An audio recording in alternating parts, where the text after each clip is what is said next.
नमस्कार दोस्तों, कैसे हैं? उम्मीद करता हूं शानदार होंगे और तैयारी भी शानदार ही चल रही होगी। दोस्तों, एक बात मैं कहना चाहता हूं कि अगर आप बिहार पुलिस की तैयारी कर रहे हो और उसके प्रीवियस ईयर क्वेश्चंस नहीं लगा रहे हो, तो इतना मान लो कि कहीं ना कहीं चूक आप कर रहे हो। तो चलिए, आज एक वीडियो लाया हूं। इस वीडियो में आपको 2020 से लेकर के 2024 तक जो भी बिहार पुलिस में एग्जाम हुए हैं उनके संविधान के प्रश्न, संविधान से आपको 10-12 प्रश्न देखने को मिल जाएगा। तो इसलिए संविधान के प्रश्न लेकर के आया हूं एक वीडियो में। इन 5 सालों का पूरा लगभग 113 क्वेश्चन मिलेगा। इतने में आपका ये पूरा क्लियर हो जाएगा डिटेल में। इसको अगर पढ़ लेंगे तो संविधान के मैक्सिमम चीजें आप कर लेंगे। इससे पहले संविधान के अनुच्छेद आर्टिकल पर एक वीडियो बनाया हूं, जाकर के देखिए। उसमें तमाम आर्टिकल है संविधान के जो बिहार पुलिस एग्जाम के दृष्टिकोण से महत्वपूर्ण है। तो चलिए इसको भी हम लोग शुरू करते हैं। पहला प्रश्न देखिए क्या कह रहा है। राज्य चुनाव आयोग का उल्लेख संविधान के किस अनुच्छेद में है? अगर बात करता हूं मैं चुनाव आयोग की, तो आप जानते हैं कि सर 280 अनुच्छेद 324 अनुच्छेद है चुनाव आयोग। लेकिन यहां राज्य चुनाव आयोग की बात कर रहा है, तो राज्य चुनाव आयोग जो है वह है 243 के। इंपॉर्टेंट है, ध्यान दीजिएगा। 243 के राज्यों के लिए एक चुनाव आयोग होगा, है ना। 243 आई जो है यह राज्यों के लिए वित्त आयोग का है। क्लियर हो गया? ये है वित्त आयोग और यह है राज्यों का चुनाव आयोग। तो आपसे पूछ रहा है राज्य चुनाव आयोग, आप आंसर करेंगे ऑप्शन नंबर ए बिल्कुल राइट आंसर हो जाएगा। आइए हम अगले सवाल की ओर आते हैं। अगला सवाल देखिए क्या कह रहा है। अगला सवाल है, उपराष्ट्रपति को हटाने का प्रस्ताव कहां पेश किया जाता है? उपराष्ट्रपति, उपराष्ट्रपति आप जानते हैं कि राज्यसभा का पदेन सभापति होता है। जो भी चीजें मैं बताऊं उस पर गौर करिएगा, पॉइंट टू नोट भी करिएगा। पॉइंट, छोटे छोटे पॉइंट्स जो बताऊंगा, बहुत इंपॉर्टेंट पॉइंट बता रहा हूं। आइए, उपराष्ट्रपति को हटाने का प्रस्ताव कहां लाया जाता है भाई? तो एक चीज पहले आप जान लीजिए कि उपराष्ट्रपति जो होता है वो क्या होता है भैया? तो सर वो राज्यसभा का सभापति होता है। तो जब राज्यसभा का सभापति है तो उसका प्रस्ताव भी कहां लाया जाएगा? राज्यसभा में ही लाया जाएगा। हम एक ट्रिक बताए थे पिछली वीडियो में, सरल। क्या हमने बताया था? सरल। 79 अनुच्छेद संसद, र से राज्यसभा 80 अनुच्छेद और ला से लोकसभा 81 अनुच्छेद। 79, 80, 81, इन तीनों पॉइंट को अगर आप याद कर लेंगे तो ये समझ लीजिए कि आपका ट्रिक भी याद हो गया सरल, और इसको आसानी से याद भी कर लिए। तो उपराष्ट्रपति को हटाने का प्रस्ताव कहां लाया जाता है? राज्यसभा में लाया जाता है। आइए अगले सवाल की ओर हम लोग आ गए हैं। अगला सवाल क्या कह रहा है? द्विसदनीय विधायिका भारत के कितने राज्यों में है? द्विसदनीय विधायिका का मतलब क्या है? जैसे राज्यों में आपने देखा होगा कि एक होता है विधानसभा, एक क्या होता है? विधानसभा। और किसी किसी राज्यों में आप विधान परिषद भी पढ़े होंगे। अगर आप बिहार उत्तर प्रदेश से हो तो विधान परिषद आपको पता होगा। तो पूछ रहा है कि ये कितने राज्यों में? ये सभी राज्यों में नहीं है, ये सभी राज्यों में नहीं है विधान परिषद। 6 राज्य हैं। एक तो अपना बिहार हो जाता है, एक तो अपना क्या हो जाता है? बिहार हो जाता है। बिहार का ही पड़ोसी राज्य है उत्तर प्रदेश। बिहार का पड़ोसी राज्य है उत्तर प्रदेश।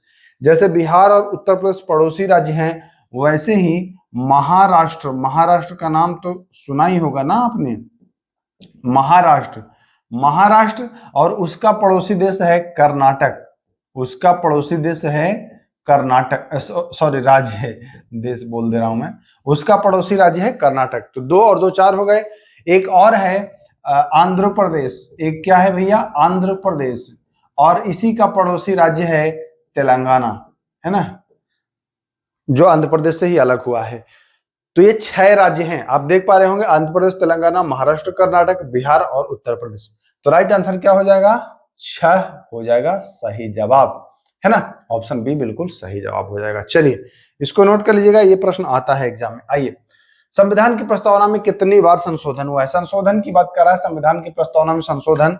तो एक चीज जान लीजिए, संविधान की प्रस्तावना में अब तक मात्र और मात्र एक बार ही संशोधन हुआ है। कै बार? एक बार। 42वां संविधान संशोधन, याद करिएगा, 42वां संविधान संशोधन 1976। इनसे 3 चीज जोड़ा गया, समाजवादी, अखंडता और पंथ निरपेक्ष या धर्मनिरपेक्ष। तो याद कर लीजिएगा, SAP समाजवादी, अखंडता और पंथ निरपेक्ष शब्द जोड़ा गया, 3 शब्द जोड़ा गया, एक ही बार संशोधन हुआ है, कोई दिक्कत नहीं। चीजों को मैं जोड़ जोड़ के बता रहा हूं ताकि आप इसको समझ भी पाएं और कंफ्यूजन भी ना हो, है ना। वीडियो लंबा होगा तो इसलिए थोड़ा सा इसको अच्छे से समझना जरूरी है, क्योंकि समय अगर आप दे रहे हैं और समझ में भी ना आए तो फिर क्या मतलब है। आइए, भारतीय संविधान में मौलिक अधिकारों की संख्या कितनी है। देखिए, मौलिक अधिकार और मौलिक कर्तव्य में अक्सर कंफ्यूजन होता है। अधिकार जो है वह भाग कितने में है, अधिकार जो है वह भाग 3 में है। अधिकार को लिया गया है अमेरिका के संविधान से। कहां से लिया गया है, अमेरिका के संविधान से। अधिकार कितने हैं, तो अभी वर्तमान समय में 6 हैं। वर्तमान समय में कितने हैं, 6 हैं मूल अधिकारों की संख्या। यह संविधान के भाग 3 में है। अनुच्छेद कितना है, तो अनुच्छेद 12 से 35 तक है। तो इतनी बातें आपको ध्यान रखना होगा मूल अधिकार के बारे में। कहां से लिया गया है, तो बता देंगे अमेरिका से लिया गया है। भाग कौन सा है, तो भाग 3 है ना। उसके बाद आप देख रहे हैं कि अनुच्छेद तो 12 से 35, अभी कितने हैं, 6 हैं। चलिए आगे, अगला सवाल देखिए क्या कह रहे हैं, बजट का उल्लेख किस अनुच्छेद में है। देखिए, सामान्यतः अगर आप बजट की बात करेंगे तो बजट शब्द का उल्लेख नहीं है, इसके जगह पर लिखा गया है वार्षिक वित्तीय विवरण। क्या लिखा गया है, इसके जगह पर लिखा गया है वार्षिक वित्तीय विवरण, है ना, वार्षिक वित्तीय विवरण। तो इसका उल्लेख किस अनुच्छेद में है, तो इसका उल्लेख अनुच्छेद 112 में है कि सर वार्षिक वित्तीय विवरण। इंपॉर्टेंट है, ध्यान दीजिएगा। अनुच्छेद 110 बताता है धन विधेयक के बारे में।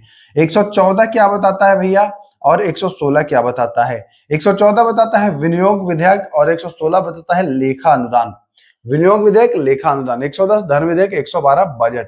क्लियर है, सब कुछ शीशे की तरह साफ है।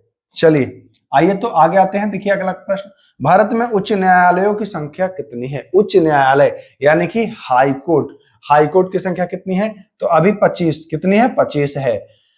ये जान लीजिए, उच्च न्यायालय संविधान 214, भारतीय संविधान का जो अनुच्छेद है 214। अगर उच्च न्यायालय की जगह उच्चतम न्यायालय रहे तो 124। और अगर केंद्र शासित प्रदेशों के लिए उच्च न्यायालय रहे तो 241। संविधान के अनुच्छेद पर एक वीडियो उपलब्ध कराया हूं, उसको जाकर के नोट कर लीजिए, बहुत इंपॉर्टेंट है, देख लीजिए, बहुत फायदा होगा आपका उससे। आइए, अनुच्छेद 17 का संबंध किससे है भाई। अनुच्छेद 17 छुआछूत का अंत यानी कि अस्पृश्यता की समाप्ति। अगर आपसे कोई छुआछूत का व्यवहार करता है तो आप उस पर मुकदमा कर सकते हो, यानी अनुच्छेद 17 का संबंध है अस्पृश्यता की समाप्ति। विधि के समक्ष समता, अनुच्छेद 14 से 18 आपको मिलता है विधि के समक्ष समता, है ना। उपाधियों का अंत जो है, उपाधियों की समाप्ति, वह इसी में आता है और अनुच्छेद 18 का ही एक भाग है। ये मुख्य रूप से विधि के समक्ष समता आप 14 रख सकते हो। अवसर की समानता भी इसी के अंतर्गत आता है और इसका हो जाता है अनुच्छेद 16। तो इतनी बातें आपको ध्यान रखना है। अस्पृश्यता वाला हो जाता है अनुच्छेद 17। नोट किया, बिल्कुल नोट किया सर। चलिए हम एकदम आसानी से समझते चलेंगे, बस आप वीडियो देखते जाइए, कुछ करना नहीं है, देखिए सुनिए, सब हो जाएगा याद। आइए, केंद्र सरकार ने किस वर्ष में राज्य पुनर्गठन आयोग की नियुक्ति की थी। राज्य पुनर्गठन आयोग फजल अली की अध्यक्षता में, 1953 में। 2 और सदस्य थे, हृदयनाथ कुंजरू और KM पडिक्कर। नाम याद रखिएगा, ऐसे तो फजल अली, इनको ध्यान रखिएगा, फजल अली, है ना, लेकिन इनके साथ 2 सदस्य और थे, हृदयनाथ कुंजरू, HN कुंजरू, हृदयनाथ कुंजरू और KM पडिक्कर। ये भी तीनों नाम आपको याद रखना है। 1953 ईस्वी आप याद रखिएगा। आइए अगले सवाल, अंतरिम सरकार का गठन हुआ था 1946 में। अंतरिम सरकार का जो गठन हुआ था वो हुआ था 1946 में, तो ध्यान रखिएगा अंतरिम सरकार का गठन। आइए अगला सवाल, संविधान के किस संशोधन द्वारा, बहुत इंपॉर्टेंट प्रश्न है ये, नोट कर लीजिए, ये महत्वपूर्ण है। संविधान के किस संशोधन द्वारा राष्ट्रपति मंत्रिपरिषद की सलाह मानने के लिए बाध्य है। राष्ट्रपति जो है वह, एक संशोधन हुआ था, इसमें यह कहा गया कि भाई जब कोई संशोधन जाएगा तो राष्ट्रपति को मानना ही पड़ेगा। वह संशोधन हुआ था 42वां संविधान संशोधन 1976। हालांकि इस बात को थोड़ा सा बदला गया और जब 1978 में 44वां संविधान संशोधन आया, 44वां आया, तो इसमें एक चीज जोड़ दिया गया कि चलो ठीक है मानेगा तो, लेकिन एक बार वह पुनर्विचार के लिए लौटाया जा सकता है। एक बार वह पुनर्विचार के लिए लौटाया जा सकता है। तो पुनर्विचार का पूछता है तो बताएंगे 44वां। और डायरेक्ट अगर हमला करे कि भैया मानना होगा, ऐसा किस में बना, तो बताएंगे 42वां। 42वां जो हुआ था वह हुआ था कब, 1976 में। 44वां हुआ था 1978 में। तो दोनों पॉइंट आपको मैं क्लियर करा दिया हूं। आइए अगला सवाल, द सोशल कॉन्ट्रैक्ट पुस्तक तो रूसो है, ये बताने की ज्यादा जरूरत है नहीं। द सोशल कॉन्ट्रैक्ट या सामाजिक अनुबंध भी पूछता है, इसको पूछता है सामाजिक अनुबंध, तो ये भी ध्यान देना है ना। अगर हिंदी पूछे तो गड़बड़ाना नहीं है। राज्यसभा में राष्ट्रपति कितने सदस्यों को मनोनीत करते हैं? राज्यसभा में राष्ट्रपति मनोनीत करते हैं तो कितने लोगों को, 12 लोगों को मनोनीत करते हैं। पहले क्या था यह सिस्टम कि लोकसभा में भी 2 लोगों को मनोनीत करते थे, यानी कि कुल 12 और 2 14 लोगों को मनोनीत किया जाता था। लेकिन 104वां संविधान संशोधन हुआ, 2020 से प्रभावी हुआ और हो गया कि अब भैया लोकसभा वाला मनोनीत खत्म। तो अब राज्यसभा से पूछ रहा है, बताएंगे 12 लोगों को मनोनीत करता है।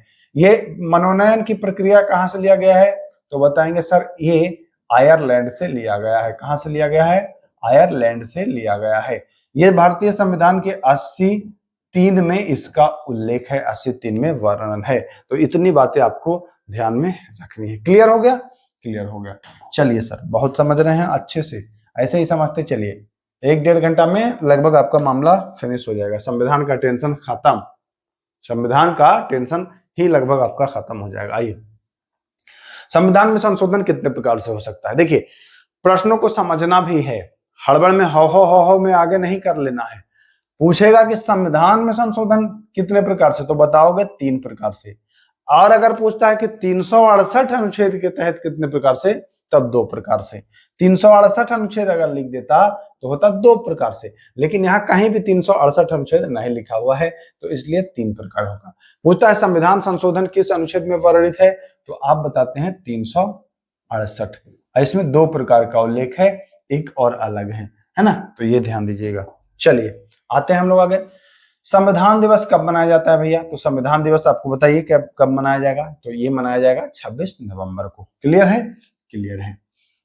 आइए, संविधान सभा का गठन कब हुआ था, तो ये भी आप जानते हैं कि जुलाई 1946 में हुआ था। अच्छा, बहुत सारी किताबों में हमने देखा है अलग अलग आंसर, कहीं दिसंबर में, कहीं अक्टूबर में, कहीं नवंबर में, है ना। बाकी इंटरनेट पर तो दिसंबर ही दिखाता है, कुछ कुछ जगहों पर आपको जुलाई भी मिलता है। हालांकि मैंने जहां से देखा वह जुलाई ही था, और दिसंबर भी देखा था, बाकी जुलाई अच्छा लगा तो इसलिए जुलाई ले आया हूं मैं।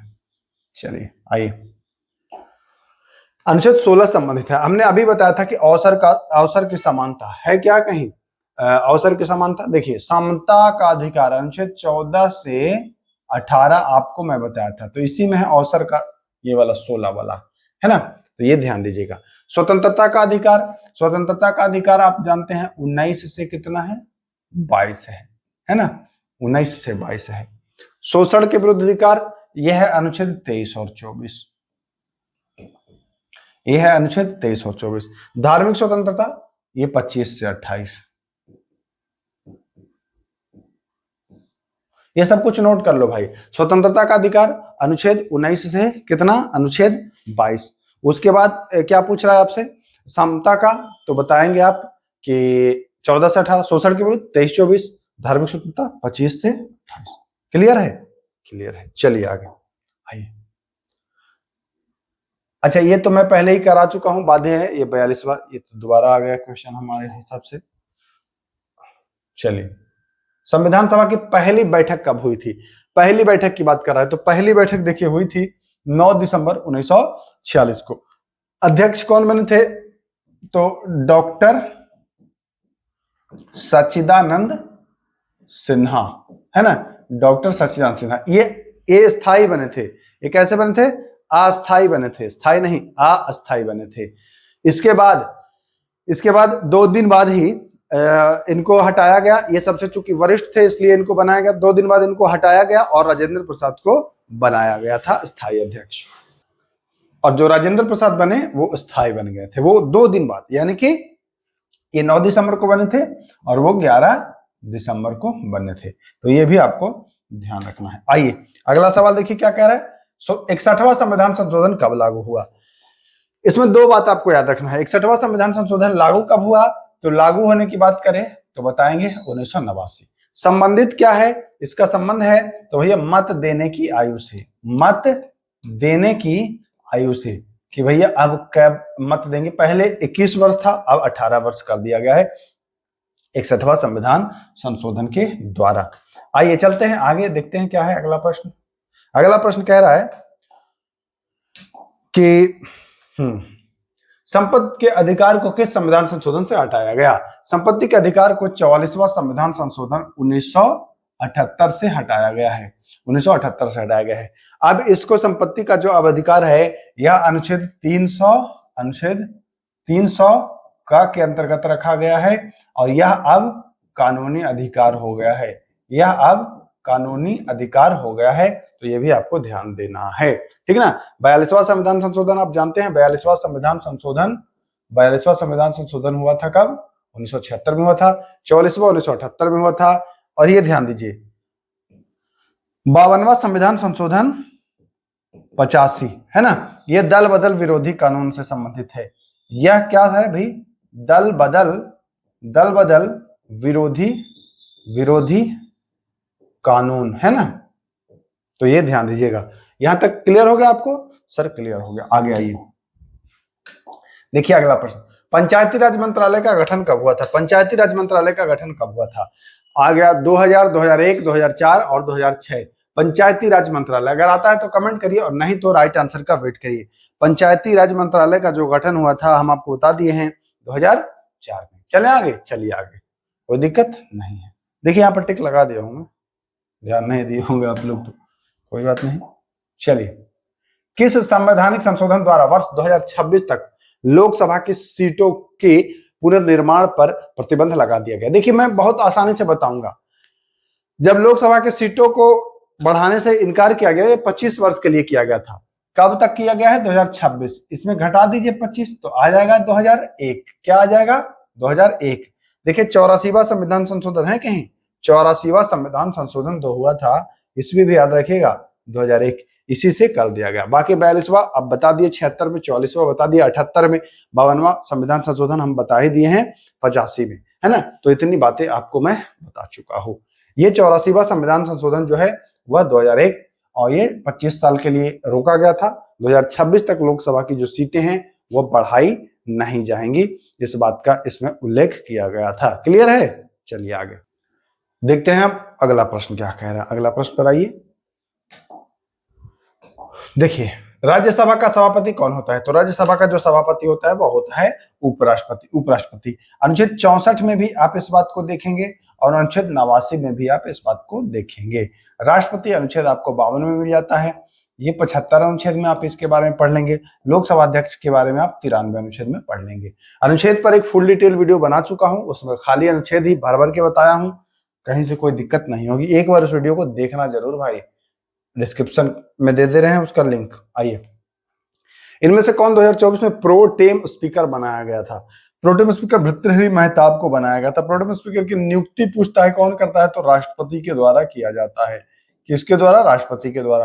प्रोटेम स्पीकर का कार्य क्या होता है? तो जो नवनिर्वाचित सदस्य होते हैं उनको शपथ दिलाना इसका कार्य होता है। तो इतनी बातें प्रोटेम स्पीकर के बारे में आपको ध्यान देना है। आइए अगला सवाल। उपराष्ट्रपति को हटाने का प्रस्ताव, ये मैं पहले भी करा चुका हूं कि राज्यसभा में प्रस्तुत किया जाएगा। ये बिहार दरोगा में पूछा है ये वाला प्रश्न, हाँ ध्यान दीजिएगा। चलिए, समान सिविल संहिता या सामान्य नागरिक संहिता का उल्लेख भारतीय संविधान के किस अनुच्छेद में है? अनुच्छेद 44 का आप अध्ययन करते हैं तो सामान्य सिविल संहिता जो कि गोवा में लागू था। कहां शुरुआत में लागू है? गोवा में लागू है अनुच्छेद 44। अनुच्छेद 21 कहता है कि प्राण एवं दैहिक स्वतंत्रता, प्राण और दैहिक स्वतंत्रता, इसमें जीने का अधिकार भी शामिल है। इसमें क्या अधिकार है? जीने का अधिकार भी शामिल है प्राण एवं दैहिक स्वतंत्रता में। अनुच्छेद 14 बात करता है समता का अधिकार। अनुच्छेद 356 है राज्यों में राष्ट्रपति शासन से संबंधित। यहां तक क्लियर हो गया? यहां तक सर क्लियर हो गया। आगे ले चलिए, आइए आगे चलते हैं। अगला प्रश्न देखिए क्या है। देखिए मैं अभी जिक्र किया हूं ना प्राण एवं दैहिक स्वतंत्रता, तो किस अनुच्छेद में बताया हूं मैं? वहां मैं बताया हूं अनुच्छेद 21 में। 14 में बताया हूं समता का अधिकार। 19 में मैं बताया हूं वाक एवं अभिव्यक्ति की स्वतंत्रता, बोलने की स्वतंत्रता, कहीं घूमने की, कहीं जाने की, किसी जगह बस जाने की, भारत भर में ही ये स्वतंत्रता अनुच्छेद 19 के तहत प्राप्त है। अनुच्छेद 32 है संवैधानिक उपचारों का अधिकार। अगर आपके मौलिक अधिकारों का हनन होता है, ध्यान रखिएगा, अगर आपके मौलिक अधिकारों का हनन होता है तो रीट आप वो कर सकते हैं और सुप्रीम कोर्ट इसके तहत रीट जारी कर सकते हैं। अनुच्छेद 32, इसको भीमराव अम्बेडकर ने संविधान की आत्मा भी कहा है, आर्टिकल अनुच्छेद 32 को। चलिए, प्रथम चुनाव आयोग जो थे वह कौन थे? सुकुमार सेन थे। ध्यान रखिएगा, चुनाव आयोग जो थे वो कौन थे? सुकुमार सेन थे। आइए, राष्ट्रपति पर महाभियोग की प्रक्रिया किस अनुच्छेद में है? राष्ट्रपति पर अगर आपको महाभियोग लगाना है तो आप अनुच्छेद 61 का सहारा लेंगे। आप अनुच्छेद 61 का सहारा लेंगे। 52 अनुच्छेद में है भारत का राष्ट्रपति। 52 में है भारत का राष्ट्रपति। अनुच्छेद 53 कहता है कि संघ की कार्यपालिका शक्ति राष्ट्रपति में निहित होगी। अनुच्छेद 54 कहता है राष्ट्रपति के चुनाव के बारे में। अनुच्छेद 55 कहता है राष्ट्रपति के चुनाव का तरीका। अनुच्छेद 56 राष्ट्रपति को हटाने से भी संबंधित है, यानी कि कार्यकाल से संबंधित है। इतनी बातें आपको ध्यान में रखना है भाई साहब। अनुच्छेद 61 इनके महाभियोग से संबंधित है। अनुच्छेद 74 क्या कहता है कि राष्ट्रपति को सहायता देने के लिए एक मंत्री परिषद होगी। राष्ट्रपति को सहायता देने के लिए एक मंत्री परिषद होगी, ऐसा अनुच्छेद 74 कहता है। 80 में है राज्यसभा। 80 में किसका उल्लेख है? राज्यसभा। ये मैं ट्रिक आपको बताया हूं ना, सरल, यानी कि 79 में संसद, 80 में राज्यसभा, 81 में लोकसभा। ये ध्यान दीजिएगा, है ना। इतनी बातें आपको मैं, चलिए आइए, अनुच्छेद 51। अनुच्छेद 51 किससे संबंधित है? देखिए, ऑप्शन तो है मौलिक अधिकार। मौलिक अधिकार आप जानते हैं अनुच्छेद 12 से 35 है सर, ठीक है। राज्य के नीति निर्देशक तत्व अनुच्छेद 36 से 51 है। बस 51 ही तो पूछ रहा है। आगे आंसर ऑप्शन नंबर बी। संघ और राज्य से संबंधित नहीं है। आपातकालीन प्रावधान आपको मैं बता चुका हूं, अनुच्छेद 352 से 60 तक ये क्लियर है ना। सारी बातें आप जानते हैं। भारत में किस प्रकार की न्यायिक व्यवस्था है? तो भारत में जो है वह संघीय व्यवस्था है। किस प्रकार की शासन व्यवस्था है? तो संघीय व्यवस्था है। ध्यान दीजिएगा, भारत में संघीय व्यवस्था है। ध्यान दीजिएगा, भारत राज्यों का संघ है ना, ऐसा लिखा भी है संविधान। आइए, अनुच्छेद 343 का संबंध है। 343 का संबंध देखिए, मूल अधिकार 12 से 35, तो ये तो होगा नहीं। संघ की राजभाषा, जी हाँ, 343 अनुच्छेद में राजभाषा है। वित्तीयपात 360 अनुच्छेद में आप पढ़ते हो। वित्तीयपात 360 अनुच्छेद में आप पढ़ते हो। संघ की राजभाषा 343, तो यही तो कह रहा है 343, तो संघ की राजभाषा ऑप्शन नंबर सी बिल्कुल राइट हो जाएगा। आइए अगले सवाल पर हम आते हैं। वर्तमान में लोकसभा की कुल कितनी सीटें हैं? लोकसभा की कुल कितनी सीटें हैं? तो लोकसभा की जो सीटें हैं टोटल थी, तो वैसे मनोनीत वाले को अब छोड़ना ही पड़ेगा। 500, 550 आपको याद रखना है। कितना? 550 आपको याद रखना है। जो सीटें हैं, निर्धारित सीट की संख्या कह रहा है तो 550 है ना। अब आपको वो भूल जाना होगा जो दो लोगों को मनोनीत किया था। आइए, चलिए, मौलिक कर्तव्यों को संविधान में किस संशोधन द्वारा शामिल किया गया? देखिए, पूछे अगर कि मूल संविधान में क्या मौलिक कर्तव्य थे, तो बताएंगे मूल में नहीं थे। इसको 42वां संविधान संशोधन 1976 सरदार स्वर्ण सिंह समिति, जी हाँ, सरदार स्वर्ण सिंह समिति की अनुशंसा पर जोड़ा गया है। और कुल मौलिक अधिकार उस समय 10 जोड़ा गया था। एक और बाद में 86वां संविधान संशोधन से जोड़ा गया है। अब वर्तमान में जो मूल अधिकार है वह कितना हो गया है? 11 हो गया है। मूल अधिकार भारतीय संविधान के अनुच्छेद 51 क में है, और भाग पूछे तो 4 क में है। इतनी बातें आपको ध्यान में रखना है। आइए, जीवन का अधिकार या जीने का अधिकार मैं पहले ही बता चुका हूं कि अनुच्छेद कितना है? 19 है। ये क्वेश्चन पहले भी आप कर चुके हैं। आइए, राष्ट्रपति अपना त्याग पत्र किसे देगा? तो राष्ट्रपति जो है वो अपना त्याग पत्र किसको देगा? उपराष्ट्रपति को देगा। और किसको देगा? उपराष्ट्रपति को देगा। राष्ट्रपति का त्याग पत्र मैं पहले बताया हूं कि राष्ट्रपति के कार्यकाल से संबंधित जो है अनुच्छेद 56 कहा गया। अनुच्छेद 56 में आप राष्ट्रपति के कार्यकाल के बारे में पढ़ते हैं। कार्यकाल के बारे में पढ़ते हैं, आप पढ़ते हैं ना, तो ये भी आपको ध्यान में रखना है। उपराष्ट्रपति अनुच्छेद मैं बता चुका हूं। उपराष्ट्रपति अनुच्छेद 63 नहीं बताया नहीं हूं। मुख्य न्यायाधीश, यानी कि भारत का जो मुख्य न्यायाधीश है, आर्टिकल 124 में है। क्या है 124 में? सुप्रीम कोर्ट है ना, सुप्रीम कोर्ट के बारे में 124 में है, तो ये भी ध्यान दीजिएगा। लोकसभा अध्यक्ष अनुच्छेद 93, ये भी मैं बता चुका हूं। तो इतनी बातें तो मैं आपको बता चुका हूं भाई। चलिए, बिहार मानवाधिकार आयोग की स्थापना कब हुई थी भाई? बिहार मानवाधिकार आयोग की स्थापना तो जनवरी 2000। बिहार मानवाधिकार आयोग 3 जनवरी 2000 याद रखिएगा। बिहार मानवाधिकार आयोग 3 सदस्य हैं, है ना, इसमें 3 सदस्य हैं। और हाँ, बस इतना ही याद रखना है, 3 सदस्य हैं। चलिए आइए। पुलिस प्रशासन किस सूची के अंतर्गत आता है? पुलिस प्रशासन किस सूची के अंतर्गत आता है? ये बहुत ही इजी है, अब जान लीजिए आप। बताना क्या है इसमें? Bihar police, Uttar Pradesh police, Mumbai police, Delhi police, हर राज्यों के लिए तो अलग अलग है ही, तो राज्यों के लिए राज्य पुलिस, है ना, तो राज्य सूची में आता है। अच्छा, एक चीज यहाँ थोड़ा सा और मैं जोड़ना चाह रहा था इसमें 3 बता दिया था सदस्य। इनका जो कार्यकाल होता है ये भी जान लीजिए, 3 वर्ष या 70 वर्ष, जो पहले पूरा हो जाए। कभी ये पूछता है कि इसके जो सदस्य हैं उनका कार्यकाल क्या होगा मानवाधिकार आयोग के, तो दोनों पॉइंट आपको याद हो जाना चाहिए। आइए, ये तो राज्य सूची में बता दिया हूं। आइए, संविधान बनाने में क्या समय लगा था भाई? तो संविधान बनाने में 2 वर्ष 11 महीना और 18 दिन लगा था। संविधान बनाया कौन था? तो संविधान सभा के द्वारा एक संविधान सभा का गठन हुआ था और उसी के द्वारा ये तैयार किया गया था। आइए, आपातकाल के समय कौन सा अधिकार लागू रहता है? मौलिक अधिकार। आपातकाल जब होता है तो ये जीने की जो स्वतंत्रता है, प्राण और दैहिक वाला, और 20 ये दोनों लागू रहता है। बाकी अनुच्छेद 19 निलंबित, 14 निलंबित, 32 निलंबित। ये चीज आपको 19 अनुच्छेद बता दिया हूँ, वाक एवं अभिव्यक्ति की स्वतंत्रता, और 20 अनुच्छेद भी बता दिया हूँ। 20 नहीं बताया हूँ, 20 बता देता हूँ। अपराध के दोष सिद्धि के संदर्भ में संरक्षण, मतलब आपको स्वयं के विरुद्ध गवाही देने से रोक दिया जाएगा। मतलब स्वयं के विरुद्ध आप गवाही नहीं दे सकते हैं, बाध्य नहीं किया जाएगा। अगर देना चाहे तो दे दीजिए, कोई दिक्कत नहीं है, लेकिन आपको फोर्स नहीं किया जाएगा कि भैया गवाही दो अपने विरुद्ध की, हाँ तुम ही किए हो, है ना। तो ये 14 आपको मैं बता चुका हूँ, 32 भी बता चुका हूँ, बार बार नहीं इसको बताऊंगा आज क्योंकि क्वेश्चन ज्यादा है।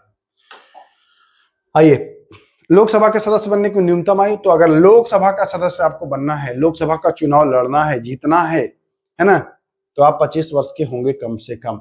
अगर आप 25 वर्ष के नहीं होंगे तो आप चुनाव नहीं लड़ सकते हो। अगर आप 25 वर्ष के नहीं होंगे तो आप चुनाव नहीं लड़ सकते हो। 21 वर्ष किसका है? पंचायत का। और 35 वर्ष किसका है? जानते हैं, राज्यपाल राष्ट्रपति के लिए। 30 वर्ष किसका है? कमेंट करिए, क्या राज्यसभा के लिए 30 वर्ष है? क्या राज्यसभा का चुनाव लड़ने के लिए 30 है कि 35 है? जरा कमेंट करिए भाई। आइए, छठी अनुसूची किन राज्यों से संबंधित है? 4 राज्य, असम, मेघालय, मिजोरम और त्रिपुरा। 4 राज्य से संबंधित है छठी अनुसूची, असम, मेघालय, मिजोरम और त्रिपुरा। ऑप्शन ए बिल्कुल इसका राइट हो जाएगा। छठी अनुसूची में संबंधित राज्य जो है वो यही है। आइए, 1980 के दशक के प्रारंभ में सर्वोच्च न्यायालय के न्याय तक पहुंच बढ़ाने के लिए कौन सा तंत्र तैयार किया गया है? कौन सा तंत्र तैयार किया गया है? एक है PIL का नाम आपने सुना होगा ना, लोकहित, है ना, याचिका, जनहित याचिका, वही लोकहित कह रहे हैं उसको, जनहित याचिका। यह है PIL। PN Bhagwati, PN Bhagwati इसके प्रवर्तक माने जाते हैं। नाम में याद रखिएगा, पूछता है PN भगवती जी का, ध्यान रखिएगा। PIL 1980 के दशक में आया था। किसी भी देश में कानून बनाने का अंतिम अधिकार किसके पास है? कानून बनाने का जो अंतिम अधिकार है वो संसद के पास है। किसके पास है? संसद के पास है। किसी भी देश में कानून बनाने का जो अंतिम अधिकार है भाई, वह संसद के पास है, यानी कि ए ऑप्शन सही। जरा पानी पी लेता हूं मैं।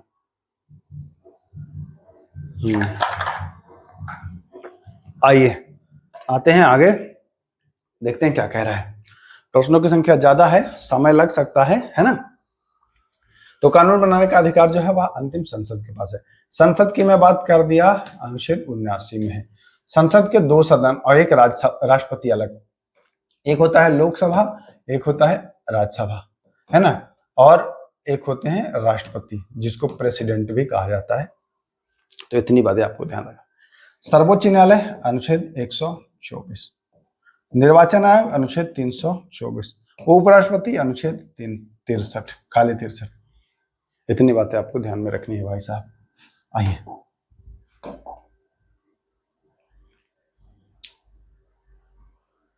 बजट कौन रखता है? बजट कौन रखता है?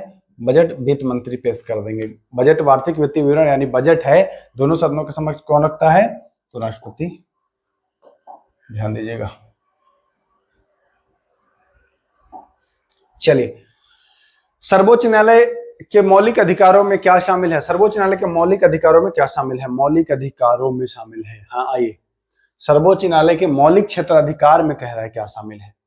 तो आपराधिक मामला, दीवानी मामला, संघ व राज्यों के बीच तथा राज्यों के विवादों का निपटारा और जनहित मामलों पर राष्ट्रपति को सलाह देना मौलिक क्षेत्र अधिकार में शामिल की अगर मैं बात करूं। देखिए ऐसे प्रश्न जब आए ना, ऐसे प्रश्न जब आए, अच्छा शामिल है ना, हाँ, ऐसे प्रश्न आए और अगर ना आ रहा हो तो आपको मैं एक वीडियो बताया था, तुक्का वाला बताया था ना, उसमें मैं बताया था कि जो डीप में हो उस पर आप जा सकते हो।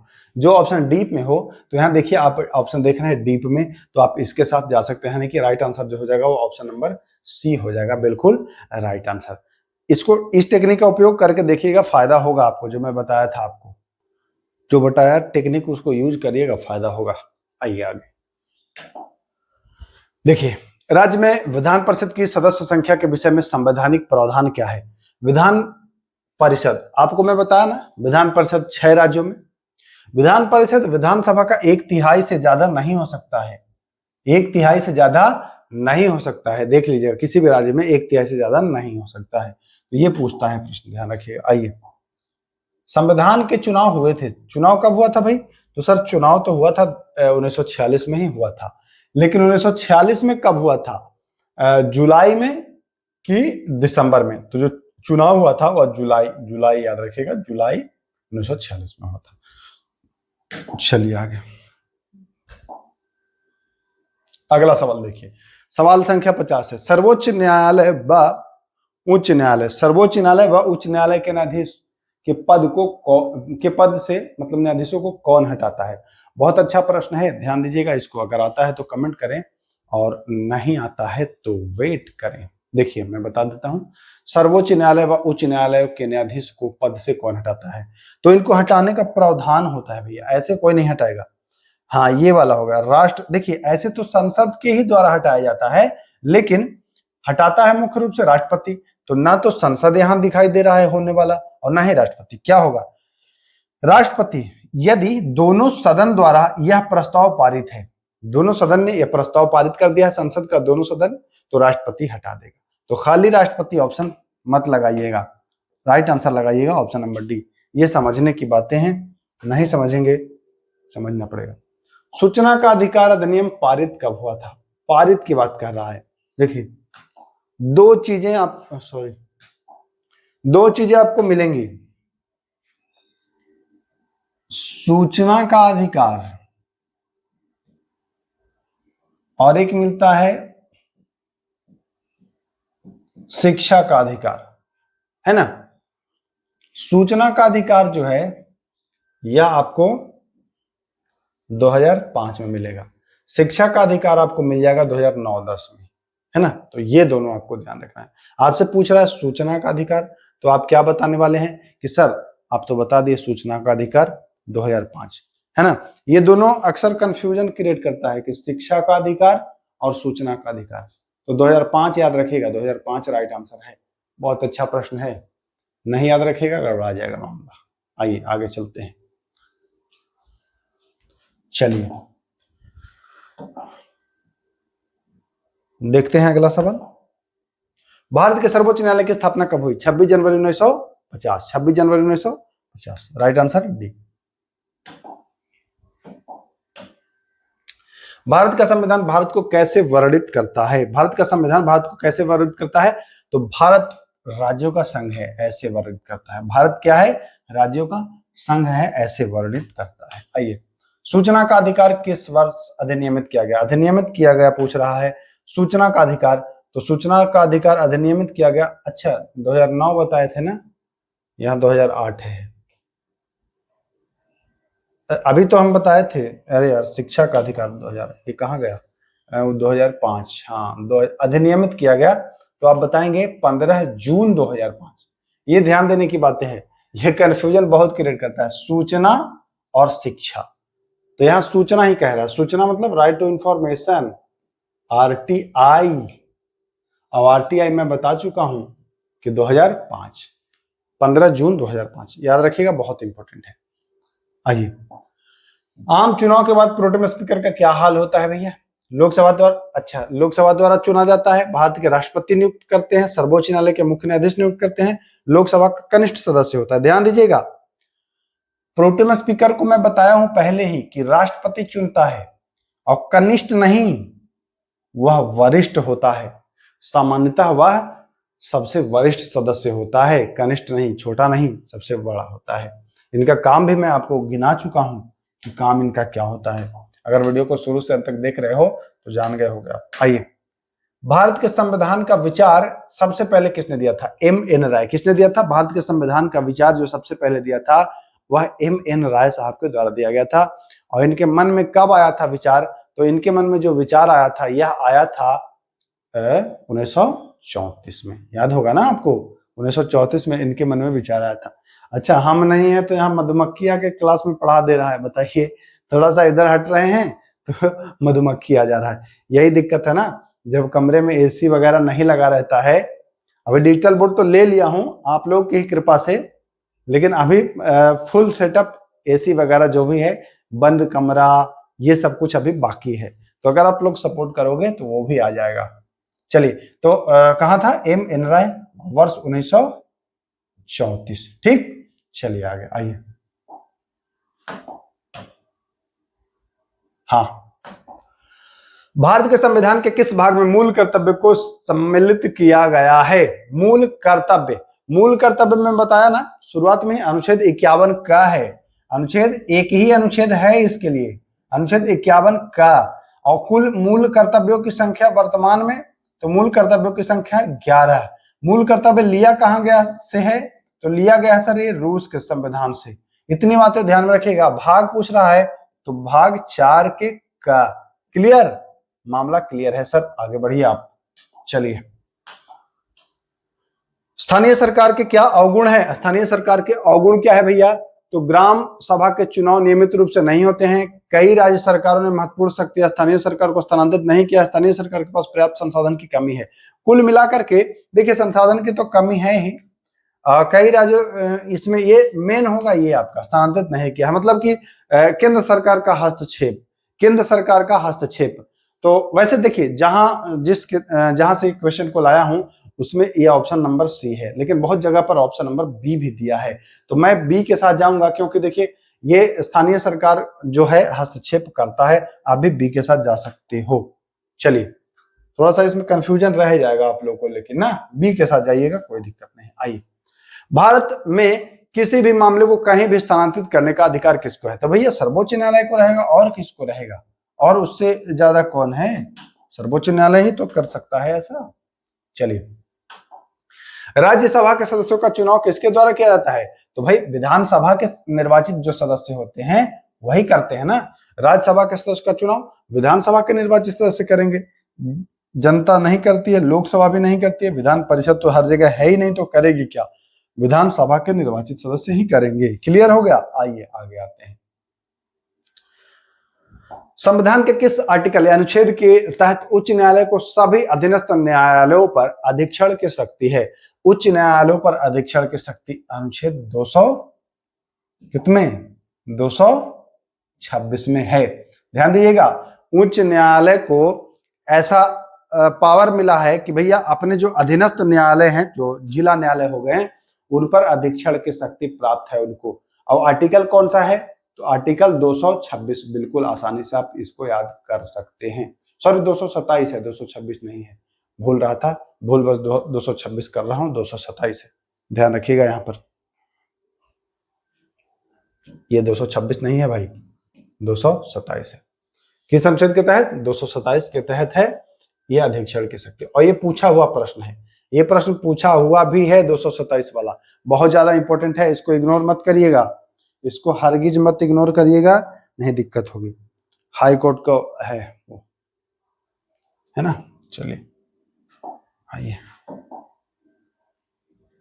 जब ज्यादा प्रश्न रहता है ना तो थोड़ा सा कंफ्यूजन रहता है दिमाग में, बहुत सारे प्रश्न आपके सामने आ जाएगा, जैसे 100 सवा 100 प्रश्न। तो देखिए, जानते हुए भी गलत हो जाता है। अब एग्जाम में तो कितना प्रेशर रहता होगा आप लोगों पर।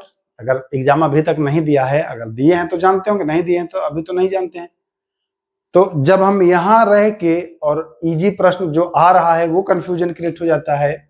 तो परीक्षा हॉल में तो यही बताता हूं मैं हर बार कि थोड़ा दिमाग को कंट्रोल रखिएगा, तो संभावना कम रहेगा कि गलती हो आपसे, है ना। बहुत कम संभावना हो जाएगी गलती हो। एक आध गलत तो वो होगा ही होगा, वो तो भाई नेचुरल चीज है, वो गलत होगा ही, उसमें आप रोक नहीं सकते हैं एक आध क्वेश्चन गलत होने से। आइए अगले प्रश्न पर आ जाते हैं। अब राष्ट्रीय महिला आयोग की स्थापना तो बताएंगे 1992। बहुत ही इजी प्रश्न है। अभी आधा हम लोगों ने किया है, आधा अभी और बाकी है। कौन सा अनुच्छेद राज्य के नीति निषेध सिद्धांतों से संबंधित है? राज्य के नीति निषेध तत्व डीपीएसपी अनुच्छेद 36 से 51, मैं बताया हूं ना, अनुच्छेद 36 से 51 है डीपीएसपी।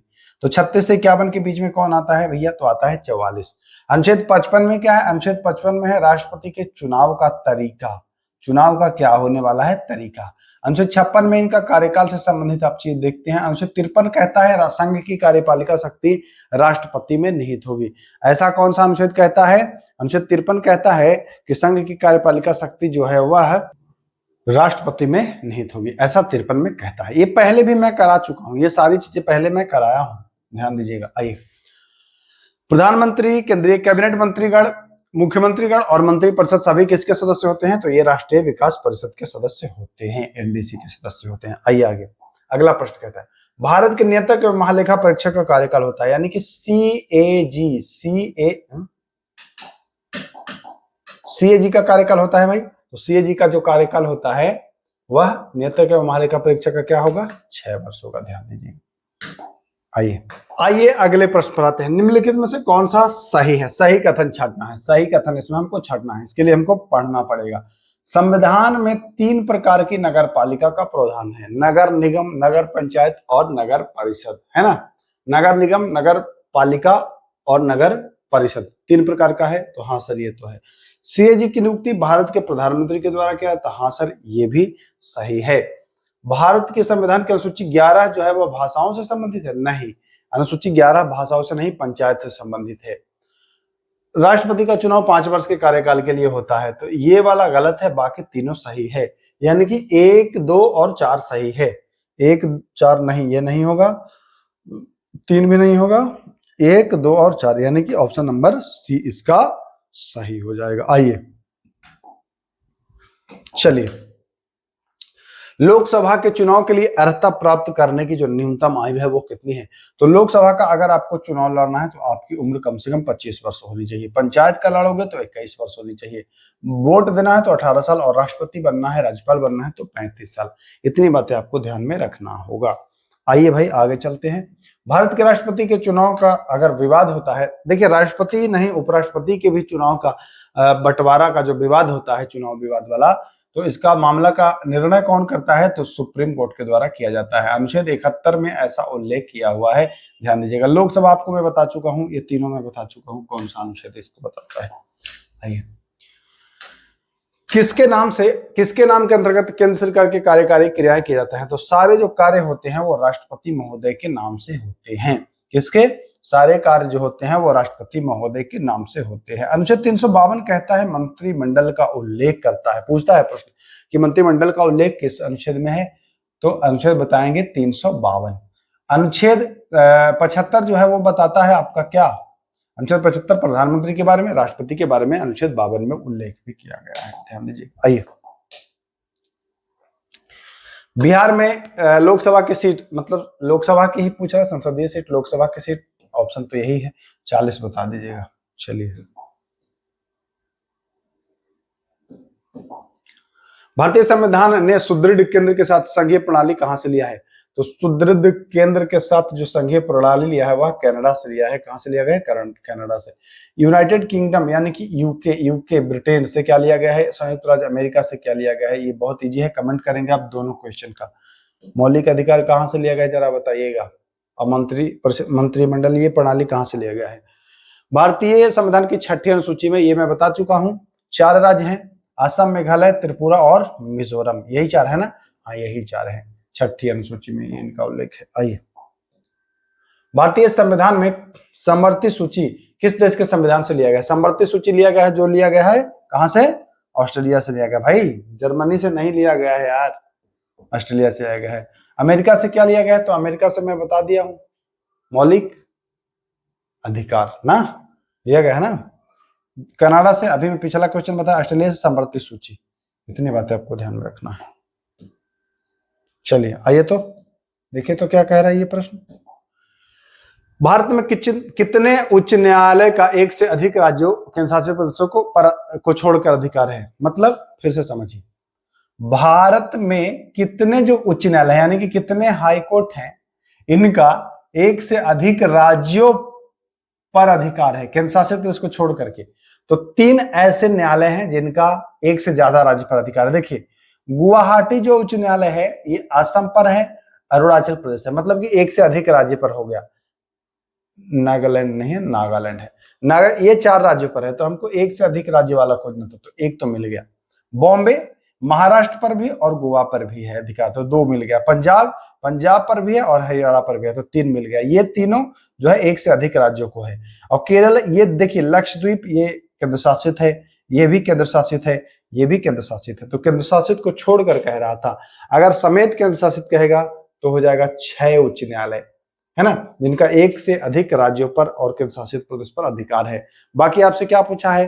केंद्र शासित प्रदेश को छोड़कर खाली राज्यों पर कितने उच्च न्यायालय हैं जिनका केवल एक से अधिक राज्यों पर अधिकार है? गुवाहाटी, बॉम्बे और पंजाब। ठीक, चलिए आप लोग के लिए ना बहुत ज्यादा मेहनत करना पड़ रहा है। आप लोग लेकिन शेयर नहीं करते हैं, वीडियो बहुत कम ही करते हैं। शेयर कर लिया करिए थोड़ा सा, इतना कंजूस बन के कहां जाओगे भाई, कंजूसी ठीक नहीं है। भारत के संपूर्ण क्षेत्रों में स्वतंत्र रूप से आने जाने, घूमने, रहने, बसने, खाने का अधिकार जो है अनुच्छेद 19 के तहत प्राप्त है। 21 प्राण और दैहिक स्वतंत्रता है। 14 समता का अधिकार है। अनुच्छेद 24 है 14 वर्ष से कम आयु के वर्ग के बच्चों को जोखिम भरे कार्यों पर नहीं लगा सकते हैं। तो इसका राइट आंसर हो जाएगा अनुच्छेद 19। क्लियर है? क्लियर है सर। आइए, आओ बच्चे तुम्हें दिखाएं अगला क्वेश्चन। भारतीय संविधान के किस अनुच्छेद में कानून की नियत प्रक्रिया का सिद्धांत है? नियत प्रक्रिया, कानून की जो नियत प्रक्रिया, देखिए क्वेश्चन का लैंग्वेज बड़ा जटिल है लेकिन समझना होगा। कानून की नियत प्रक्रिया यह आपको अनुच्छेद 21 में मिल जाएगा। कहां मिल जाएगा? अनुच्छेद 21 में मिल जाएगा। इसी में आपको प्राण एवं दैहिक स्वतंत्रता का भी उल्लेख है। ये नियत प्रक्रिया का है उल्लेख, प्रकृति का उल्लेख है। अनुच्छेद 16 अवसर की समानता। अनुच्छेद 26 आपको धार्मिक स्वतंत्रता से संबंधित है ही। अनुच्छेद 11 क्या है भैया? तो 5 से 11 तो आपका है नागरिकता से संबंधित, जानते ही होंगे आप लोग। चलिए, भारतीय संविधान के उद्देशिका में 42वें संविधान संशोधन द्वारा इनमें से कौन सा शब्द नहीं जोड़ा गया? पहला दूसरा ही क्वेश्चन में बताया था कि प्रस्तावना में एक बार ही संशोधन हुआ है, 42वां संविधान संशोधन, और उससे मैंने बताया था कि जोड़ा गया है समाजवादी, अखंडता और पंथ निरपेक्ष या धर्मनिरपेक्ष। देखिए, समाजवादी, अखंडता, पंथ निरपेक्ष, यही तीनों बताया था ना। अरे यही बताया था ना। गणराज्य कहाँ बताया था भैया? गणराज्य तो नहीं बताया था, तो राइट आंसर हो जाएगा गणराज्य। क्लियर है? नहीं जोड़ा गया पूछ रहा है, हमने छांट लिया कि गणराज्य नहीं जोड़ा गया था। Okay okay sir. मतदान करने की जो आयु थी 21 वर्ष थी, अब घटा के 18 वर्ष कर दिया गया। कौन सा संविधान संशोधन? 61वां संविधान संशोधन, और ये प्रभावी हुआ 1989 में। क्लियर? क्लियर है सर। समझ रहे हैं आप? समझ रहा हूं। भारतीय संविधान का कौन सा अनुच्छेद कोऑपरेटिव सोसाइटीज के संबंध से संबंधित है? तो वो हो जाता है 31B। 31B आपको मिल जाएगा। चलिए आइए, भारतीय संविधान का कौन सा भाग मूल अधिकार के बारे में है? मूल अधिकार, देखिए एक चीज मैं मूल अधिकार के बारे में बता रहा हूं, जरा सा समझिएगा। अगर मैं लिख दूं तो ज्यादा समझ में आएगा। मूल अधिकार, देखिए अधिकार लिखने से पहले हमने 3 लिखा, बस भाग 3 आपको याद रखना है। अब हम इसको लिखेंगे अधिकार। क्या लिखेंगे? ठीक, ये लिया कहां से गया है? तो लेने के लिए भी हम शुरुआत करेंगे 3 से। है ना, और इसको बनाएंगे अमेरिका। तो ये भी लिया भी क्या है, या अधिकार, अ से अधिकार है और अ से अमेरिका है। अधिकार और कर्तव्य में कंफ्यूजन होता है बच्चों को, तो दोनों ध्यान रखिएगा। आइए, लोकसभा को भंग कौन कर सकता है? लोकसभा को भंग करने की शक्ति केवल राष्ट्रपति के पास है, और वो है अनुच्छेद 85 के तहत। अनुच्छेद 75 कहता है कि भैया प्रधानमंत्री होगा। लोकसभा का अध्यक्ष जो है वो अनुच्छेद 93 में, और उपाध्यक्ष के बारे में भी जिक्र है, उपाध्यक्ष के बारे में भी जिक्र है इसी में, ध्यान दीजिएगा कभी गड़बड़ा ना जाए। मंत्री परिषद, आप 74 अनुच्छेद में क्या पढ़ते हैं कि राष्ट्रपति को सहायता प्रदान करने के लिए एक मंत्री परिषद होगी, है ना। और 75 में यही चीज पढ़ते हैं कि इसी मंत्री परिषद का जो प्रधान होगा वह प्रधानमंत्री होगा। क्लियर है सर? क्लियर है। आइए हम आते हैं 83। बिहार विधानसभा में सीटों की संख्या कितनी है? ऑप्शन नंबर ए, बिहार विधानसभा में सीटों की संख्या कितनी है? तो जानते हैं कि 243 सीट है, कोई दिक्कत ही नहीं है, बहुत ही आसानी से आप जान गए इसको। आइए, निम्न में से कौन सी समिति चुनाव सुधार से संबंधित नहीं है? तो देखिए, तारकुंडे तो चुनाव से संबंधित है ही, संथानम ये भ्रष्टाचार से संबंधित है, तो ऑप्शन नंबर बी हो जाएगा भ्रष्टाचार से, बाकी सब चुनाव से संबंधित है। आइए, उच्चतम न्यायालय के जो मुख्य न्यायाधीश हैं इनको पद से कैसे हटाया जाएगा? तो देखिए, महाभियोग तो राष्ट्रपति के लिए प्रयोग किया जाता है, लेकिन सामान्यतः इनके लिए भी कर दिया जाता है। इनको भी संसद के दोनों सदनों से पारित करके और हटाया जाता है, उसको सामान्यतः महाभियोग ही कहते हैं, ध्यान दीजिएगा। आइए, चलिए, भारत का राष्ट्रपति बनने के लिए न्यूनतम आयु, तो राष्ट्रपति अगर आपको बनना है भारत के राष्ट्रपति के लिए आप अगर तैयार हैं तो 35 वर्ष कम से कम होनी चाहिए। 25 वर्ष अगर प्रधानमंत्री बनना चाह रहे हो या लोकसभा का चुनाव लड़ना चाह रहे हो, और 30 वर्ष किसका है? राज्यसभा का, 21 वर्ष किसका है? पंचायत का। सारी बातें आपके सामने शीशे की तरह बिल्कुल साफ हो गई है। लोकतंत्र में अंतिम सत्ता, भैया तो जो सबसे अंतिम सत्ता होगा वह जनता के हाथ में होगा, है ना। नौकरशाह में नहीं, मंत्रिपरिषद में नहीं, संसद में नहीं, सबसे अंतिम जो सत्ता होगा वो होगा जनता के पास पावर, लोक।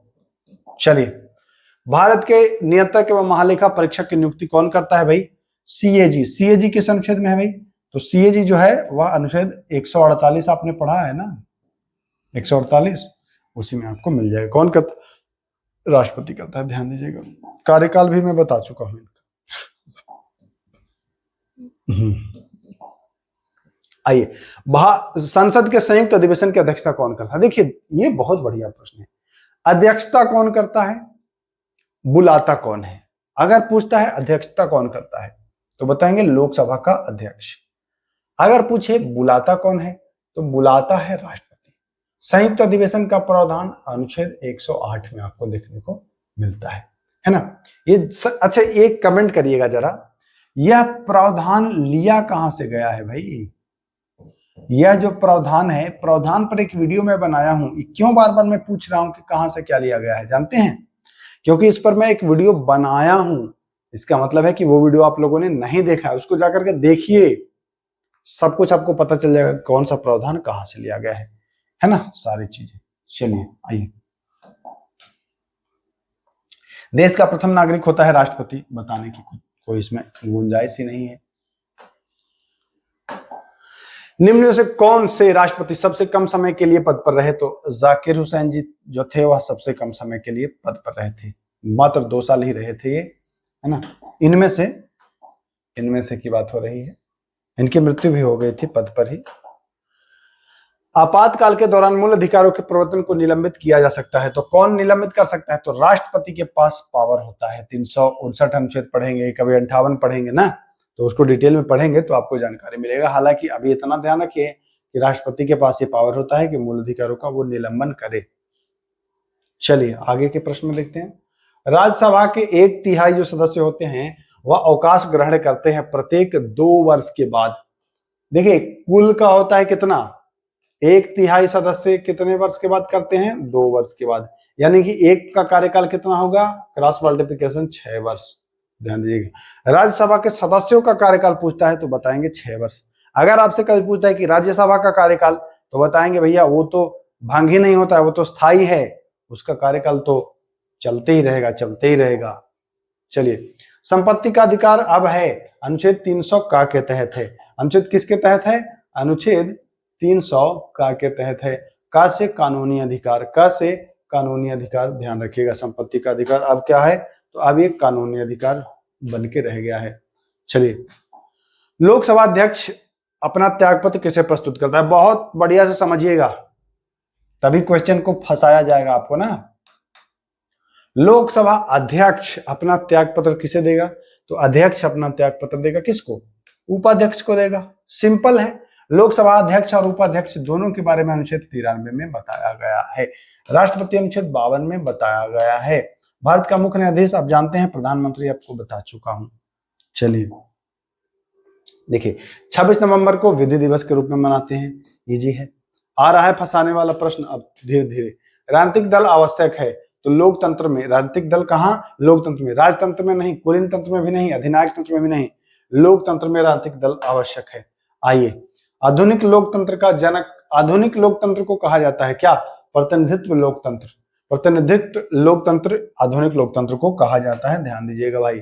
चलिए, राष्ट्रीय मानवाधिकार आयोग की स्थापना, ये प्रश्न मैं करा चुका हूं। राष्ट्रीय मानवाधिकार आयोग की स्थापना 1993 है ना, ये करा चुका नहीं, वो बिहार मानवाधिकार आयोग था, ये राष्ट्रीय मानवाधिकार आयोग है, ये ध्यान दीजिएगा। इसका आंसर क्या होगा? 1993।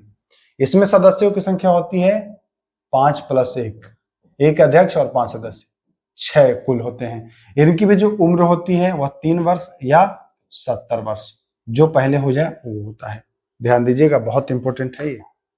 चलिए, राष्ट्रपति को महाभियोग की प्रक्रिया से कौन अपदस्थ कर सकता है? तो इनको हटाने के लिए राष्ट्रपति को हटाता है, कौन हटाएगा भैया? तो संसद हटाएगा। संसद, दोनों सदनों से विधेयक पारित किया जाएगा और उसको राष्ट्रपति को जो है वह हटा दिया जाएगा, ठीक ना। ध्यान दीजिएगा, बहुत अच्छा प्रश्न है ये। मैं पहले भी और ये इसमें बताया भी हूं आपको कि राष्ट्रपति पर महाभियोग अनुच्छेद 61 के तहत लगाया जाता है ना। चलिए, अब हम लोग पहुंचने वाले हैं अपने आखिरी पड़ाव पर क्वेश्चन के संदर्भ में। मतदाता सूची को आमतौर पर वोटर लिस्ट कहा जाता है। क्या कहा जाता है? Voter list. ये सारे प्रश्न बिहार पुलिस में आए हुए हैं, कहीं बाहरी प्रश्न नहीं है। हाँ, लोकसभा के सभापति, लोकसभा के अध्यक्ष को कौन हटाया था? मतलब किसको त्यागपत्र दिया था? तो उपाध्यक्ष को। ये बताइए, राज्यसभा का सभापति अपना त्यागपत्र किसे देगा? लोकसभा का जो अध्यक्ष था वो तो उपाध्यक्ष को दिया, राज्यसभा का जो सभापति है वो किसको देगा भैया? क्या उपसभापति को देगा? क्या उपसभापति को देगा? मैक्सिमम लोग तो यही लगाएंगे कि राज्यसभा का है तो ये, लेकिन नहीं, ये नहीं होगा। देखिए, राज्यसभा का सभापति मतलब क्या? कि वो उपराष्ट्रपति है भाई, ये उपराष्ट्रपति है। उपराष्ट्रपति राष्ट्रपति को देता है त्यागपत्र अपना, है ना। तो ये ध्यान रखिएगा, बहुत इंपॉर्टेंट है पॉइंट। प्रश्न ऐसे घुमा के पूछा जाता है। भारत में संप्रभु कौन है? तो हम हैं। हम यानी भारत के लोग, भारत की जनता है। और कौन है? चलिए, किस वर्ष के लिए लोकसभा के निर्वाचन क्षेत्रों को परिसीमन, आपको बताया था ना, 84वां संविधान संशोधन 2001 में 25 साल के लिए इसको रोक दिया गया है। लोकसभा की सीटों को नहीं बढ़ाया घटाया जाएगा, तो वो क्या हो जाएगा? बढ़ाया नहीं जाएगा, ऐसा लिखा गया था, आपको बताया था 2000, क्या बताया था भैया? 2026 तक, ठीक। हम सोचे कुछ गलत तो नहीं बता दी। आइए, भारत के राष्ट्रपति की क्षमादान की शक्ति का सिद्धांत नहीं है। कौन सा क्षमादान की शक्ति का सिद्धांत नहीं है भाई? देखते हैं। इस शक्ति का प्रयोग केंद्रीय मंत्रिमंडल की सलाह पर किया जाएगा। हाँ, किया जाता। देखिए, बोलना तो नहीं चाहिए, बहुत बड़े नामी टीचर हैं, नाम तो है ही, पता नहीं वो ऐसा क्यों उन्होंने बोला। उन्होंने बोला कि राष्ट्रपति पर जानते हो क्यों नहीं मुकदमा चलाया जाता है? क्योंकि वो अपने से माफ कर लेता है। भाई, अपने से माफ नहीं करता है। देख रहे होंगे आप लोग, बिहार पुलिस में भी पूछा गया है। समझ लीजिए कि किस लेवल से आप लोग को उल्लू बनाया जाता है, काटा जाता है। आप लोग भोले हैं, समझते नहीं है, भावनाओं में बहे जाते हैं। भारत के राष्ट्रपति की क्षमादान की शक्ति, देखिए, राष्ट्रपति द्वारा यह केंद्रीय मंत्रिमंडल की सलाह पर करते हैं, अपने से नहीं करते हैं। मंत्रिमंडल से पूछ के करते हैं, ऐसा मामला आया है क्या करें, अपने मन से नहीं करता है कोई। चलिए ठीक। राष्ट्रपति परमाणु के परीक्षण कर सकता है, हाँ ये अधिकार है। दया याचिका करता राष्ट्रपति की मौखिक सुनवाई नहीं करेगा, वो लिखित रूप से अगर आप देंगे तभी आपको सुनवाई होगा। तो गलत हमको छांटना था, सिद्धांत नहीं छांटना था तो हमने छांट दिया। ध्यान दीजिएगा, भावनाओं में नहीं बहना है कि बड़ा टीचर है तो ये सब सही बताते होंगे, कोई जरूरी नहीं है। फेंकने वाले बहुत कुछ फेंक के चले जाएंगे, आप लपेटते रह जाएंगे। राष्ट्रपति अपने तरफ से कारण बताने के लिए बाध्य नहीं है। हाँ, वो अगर आपको दे दिए इजाजत कि चलो मैं माफ किया, तो कोई पूछेगा नहीं कि भाई क्यों आपने सजा माफ कर दी, ये बाध्य नहीं है उन पर कि हम बताएंगे ही बताएंगे। बहुत अच्छा प्रश्न था। चलिए, राज्यसभा के सेवानिवृत्त होने वाले सदस्यों के संबंध में उनका पुनः मनोनयन नहीं हो सकता है। सत्य कथन छांटना है बाबू, पुनः मनोनयन होता है यार, वे मात्र 2 बार ही मनोनीत हो सकते, नहीं कोई जरूरी नहीं है जितना बार। वो पुनर्निर्वाचित नहीं हो सकते हैं, हो सकते हैं भाई, उनका कितनी बार भी कर सकते हो आप पुनर्मनोनयन। तो राइट आंसर डी ऑप्शन हो जाएगा, बिल्कुल सही। आगे बढ़ते हैं हम लोग। किस संवैधानिक संशोधन ने, पढ़िए प्रश्न को, किस संवैधानिक संशोधन ने अनुच्छेद 14, अनुच्छेद 19, अनुच्छेद 31 के तहत प्रदत्त मूल अधिकारों पर नीति निर्देशक तत्वों को कानूनी वरीयता प्रदान की है ना। और 4 ऑप्शन भी आपको दिया होगा, 25, 32, 42 और 44। तो आपको 42 के साथ जाना है, 1976 वाला।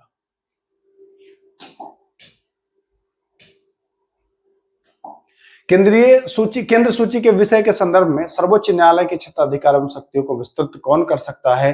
तो भैया संसद कानून बना करके ऐसा कर सकती है। कौन करेगा? संसद कर सकती है कानून बना करके ऐसा। चलिए,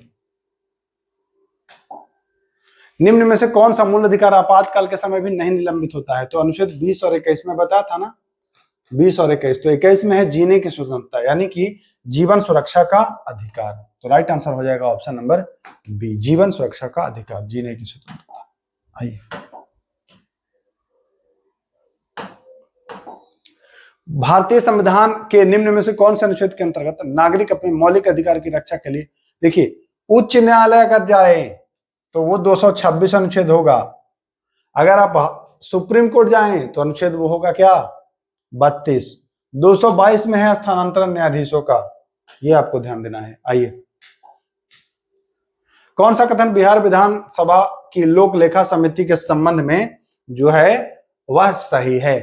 तो इनकी अधिकतम संख्या 15 हो सकती है, कार्यकाल 5 वर्ष का होगा, सदस्यों का निर्वाचन प्रत्यक्ष रूप से विधानसभा के द्वारा होगा, कोई भी मंत्री इसका सदस्य नहीं होगा, है ना। देखिए ये तो सही है कि कोई भी मंत्री इसका सदस्य नहीं हो सकता है।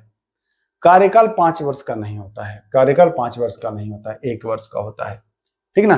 तो राइट आंसर, अधिकतम संख्या 15 और 7 22 होती है। तो सब तो गलत, हमको सही मिल गया है, कोई भी मंत्री इसका सदस्य नहीं हो सकता है, ठीक ना। तो ये ध्यान दीजिएगा, कोई भी मंत्री इसका सदस्य नहीं हो सकता। आइए, नीति आयोग का स्वरूप क्या है? नीति भैया, ये नीति आयोग जो है ये परामर्श देती है। हाँ, ये क्या देती है? परामर्श देती है, परामर्शदात्री संस्था है ये खाली। भारतीय नीति आयोग का पदेन अध्यक्ष, तो प्रधानमंत्री होगा भारतीय नीति आयोग का पदेन अध्यक्ष। चलिए, आखिरी सवाल आज के इस वीडियो का, राज्यसभा के सभापति और उपसभापति की अनुपस्थिति में सदन की अध्यक्षता कौन करेगा? जैसे उपराष्ट्रपति नहीं है, उपाध्यक्ष भी नहीं है, तो कौन करेगा भैया? तो उन्हीं के पैनल का कोई एक सदस्य कर देगा इस कार्य को। कौन करेगा? उनके पैनल का कोई एक सदस्य। बस समाप्त हो गया। तो चलिए, मैं उम्मीद करता हूं कि आपने सारे क्वेश्चंस देखे और लगभग चीजें आप नोट भी कर लिए होंगे, पॉइंट बाय पॉइंट याद भी हो गया होगा। इसको एक बार और रिवीजन कर लीजिएगा। एग्जाम में आप समझ लीजिए कि संविधान से जितने प्रश्न 5 सालों में पूछे गए थे सबको मैं करा दिया, अब समस्या आपको नहीं आएगी, ऐसा मैं उम्मीद करता हूं। बाकी आप लोग कमेंट करते रहिए कि अब नेक्स्ट वीडियो कौन से टॉपिक पर चाहिए, और कमेंट करिए कि जो 16 तारीख को एग्जाम है जुलाई में, उसमें कौन कौन भाग ले रहा है। फिर मिलते हैं, नमस्कार।